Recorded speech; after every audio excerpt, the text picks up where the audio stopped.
Les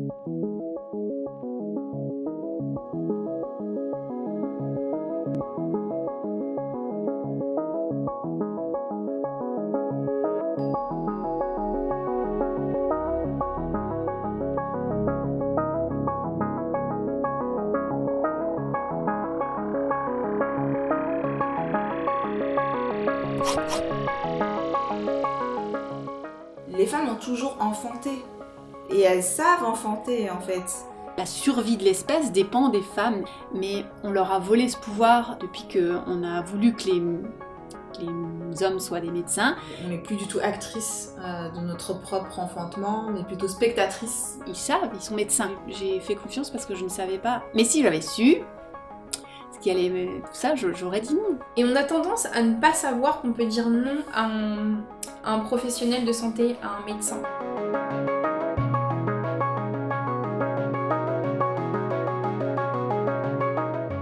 Bonjour, je m'appelle Ophélie Acheteur, j'ai 3 enfants. Je suis Sophie, je suis une maman de 5 enfants. Moi je m'appelle Cécile, j'ai donné naissance à ma fille à la maison, dans l'eau. Quand on devient mère, c'est toute notre vie de femme en fait qui change.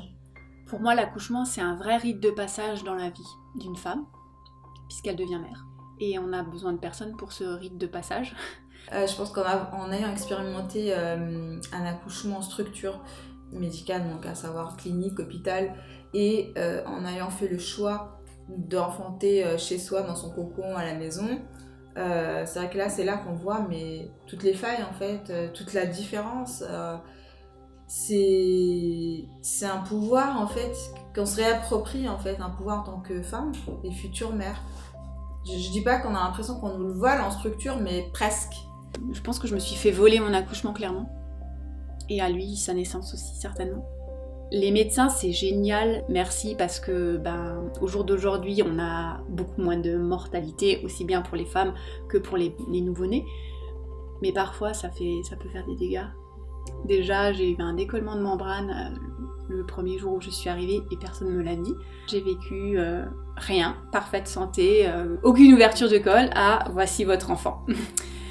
J'ai pas eu le temps de comprendre ce qui m'arrivait non plus. Et j'ai mis beaucoup de temps à créer un lien avec mon fils.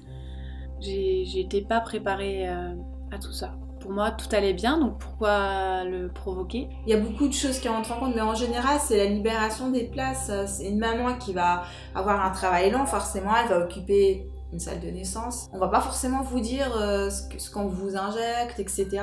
On est dans une logique de profit. Le profit, ça ne peut pas s'appliquer au monde des naissances si on veut vraiment être dans le respect des femmes, des bébés.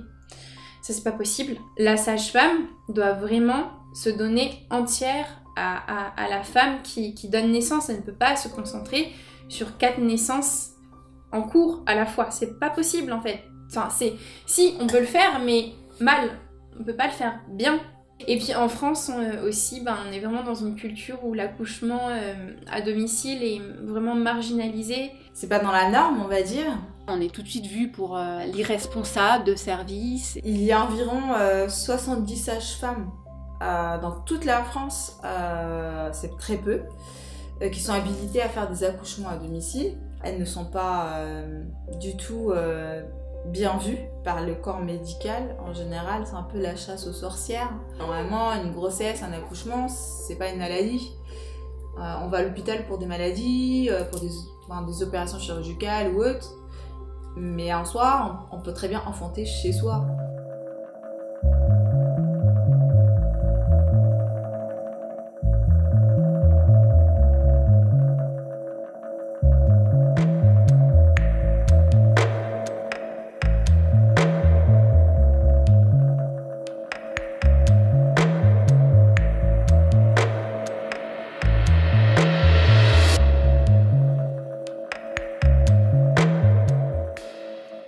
Dans une société où on veut supprimer la douleur à tout prix parce que la douleur est inacceptable.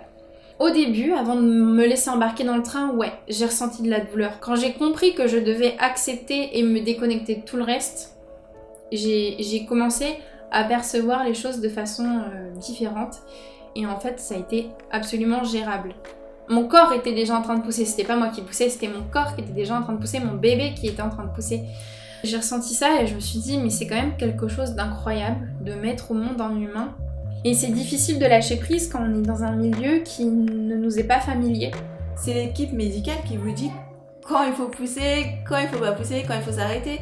La péridurale, au-delà d'imbiber votre douleur, c'est qu'elle imbibe aussi toutes les sensations corporelles. Donc, elle va accoucher, mais elle ne va pas savoir comment accoucher. On n'est plus, comme je disais, on n'est plus vraiment maître de nous-mêmes. On est entre leurs mains, finalement, en fait. On est entre leurs mains et... Voilà, j'ai mis 5 ans à revouloir un 3e enfant. J'aimerais aussi que les femmes puissent reprendre leur pouvoir, puissent être conscientes qu'elles sont capables, qu'elles sont puissantes, et que donner naissance et en avoir une expérience positive, c'est possible. Je pense que d'être spectatrice de son accouchement, ça va pas forcément apporter du négatif, mais en tout cas, d'être actrice, ça va apporter du positif. Ça, c'est sûr et certain. Enfin, une fois qu'on l'a vécu, en fait, on a envie de le crier sous tous les toits, mais mon Dieu, mais c'est magnifique. Et c'est comme ça que ça devrait se passer, dans le respect. Peu importe qu'on choisisse l'accouchement à la maison, en maison de naissance ou à l'hôpital, en fait, l'idée, c'est vraiment qu'on puisse être maître de ses choix. Je suis pas du tout la même personne que j'étais il y a 14 mois. Je le vis aujourd'hui comme un cadeau. Et j'ai l'impression que je suis née en même temps que ma fille. Faites-vous confiance et éliminez toutes les craintes, toutes les peurs, informez-vous. Au lieu de leur dire tu vas voir, accoucher ça fait mal, si on leur disait tu vas voir, accoucher c'est puissant, qu'est-ce que ça changerait? Il y a aussi cette phrase que j'aime beaucoup de Michel Audin qui dit « On ne changera pas le monde si on ne change pas d'abord la façon de mettre au monde ».